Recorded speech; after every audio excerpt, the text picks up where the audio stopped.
Good morning. It's Friday the 28th of August and it is, what time is it? My goodness. Oh, 7:35. It is a 7, yes. Yeah, it's a 7. Okay, 7:35, my goodness. I thought it was later.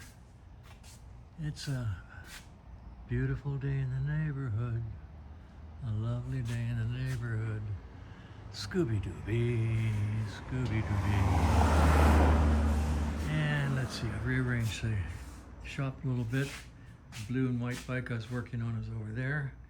The Triumph with the electric starter is here. I'm going to consider it finished unless Kevin knows something that needs to be done. This bike is finished and waiting to be picked up. And that bike will be looked at after this bike is resolved. That bike will be looked at after this bike is started. This bike has been complete theoretically forever, and the client's back in town and wants to pick it up. Now, we may have a leaky fork seal, so I'm going to find out if the leak, first of all, on this bike. Well, let's start a new video. Okay, we'll just call this a catch-up status, and I'll start a new video.